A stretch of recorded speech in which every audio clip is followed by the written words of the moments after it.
This is Adam Gorney on the Rival Signing Day show, joined by Kansas coach Lance Leipold. And Lance, another signing day in the books, and definitely a lot of interest in this program now, and it's changed quickly. And I was researching this last night. Since 2010, so about a dozen years or so, the team's 21 and 108 before you got there. Now game day's coming. There's a lot of interest. How did this get changed so quickly, so fast by you and your staff?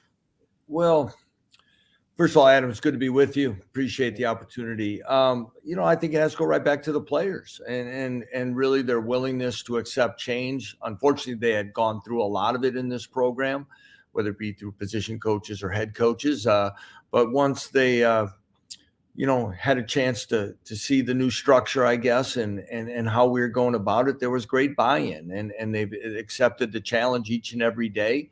The timing of coming here was so, I guess, unique in college football that, not having a spring ball. And I thought we saw some of those improvements late in the season that kind of helped propel our attitude and belief heading into last offseason. And it really helped us get off to that fast start like we did. And as you said, College game day, 3 consecutive sellouts, some things that now people have grabbed onto, and we've got to continue to build on that whether it be through recruiting and other ways in our program.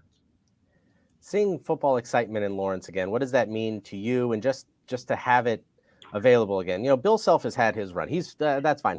Everybody knows about him. But now on the football side, how important is that to you, just to see it be exciting again? Well, as I say to Bill, I want that to keep going as well, and because that's a big part of what we can do and use in recruiting. It's not being here, you don't know what some of those tough days were for people. You kind of hear about it. You have people continually coming up, the ones that have been loyal through the tough times. And then you've had the ones that have come and told you that they've come to tailgate but not go in the stadium. And boy, that really kind of dents you and it talks about what you have to do. So to see it kind of change in the way it did in September and early October was obviously gratifying. But happy for the players and happy for the community and the university and all the things that college football should be about. And now it's our responsibility to keep that going and give our fans a reason to support this program. And then all honesty is, pull our share of the rope for this athletic department. We need to create an environment for Bill and his program to bring players to on a fall afternoon. We need to do something to help our other programs. And as we know, whether it be through revenue-driven opportunities or, enrollment opportunities for a university. And we look at that holistically, or at least I do as a head coach, and we're excited about the days ahead for us. Our administration, athletic director Travis Goff and Chancellor Girard have made huge future commitments to this program in many different ways that I think is going to continue to give us that fighting opportunity. Seems like playmakers were a focus in this recruiting class, and it always is. I mean, that's always going to be an important thing. But one of the ones I want to focus on is an in-state kid who was committed elsewhere, Flip's late Jaden Ham. How important was it to get him? How did you continue to recruit him and not give up until he, picked you guys? I think, we had a couple guys flip late locally. In fact, very close by. I think it wasn't high pressure and, hey, look at what's happening. I guess, Adam, the best way to maybe even start some of that conversation is even some players in state that we didn't get. As things were going on and guys were making, as we know, the calendar's really sped up in decision making. A lot of guys are committing before their senior season, and we had only been here barely a year. So in some of those conversations, and I thought our staff worked hard at it and trying to talk with the guys, I had one pretty high profile recruit that said to me, Coach, I really see what you're doing. It's making progress. I really like you guys. If I were a 24 recruit, it would probably be different.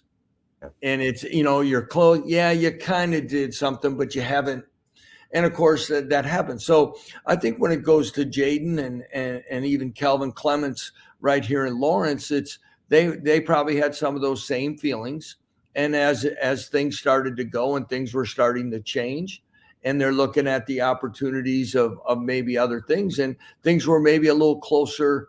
The gap is narrowed, I guess is the best way to say it. Opportunity. I think in Jaden's instance, all of a sudden, Mason Fairchild's a second team all conference tight end for us. He starts seeing about all the opportunities that our tight ends have had in our program. And he figures that he could stay right here, and the benefits of being local in today's day and age for a student athlete. I think he saw a lot of good things happening and wanted to be part of it. Lance, how do you use the portal?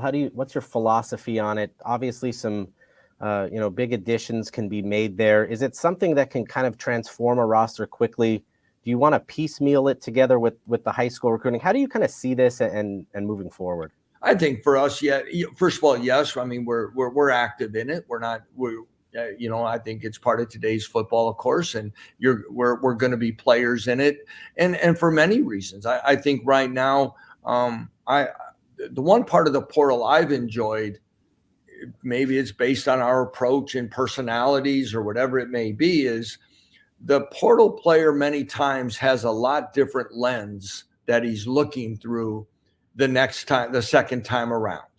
And it's not as necessarily how big is your stadium compared to someone else's, how big is your weight room, and how fancy are your facilities, and the glitz and glimmer of uniform combinations and all the other stuff that sometimes 17-year-olds will get enamored with. So now you talk more about opportunity, and that's what our program wants to be based upon, is opportunity to show your talents, compete each and every day. We were very active last year, and I think it helped this program not only with the individuals that were additions to our program.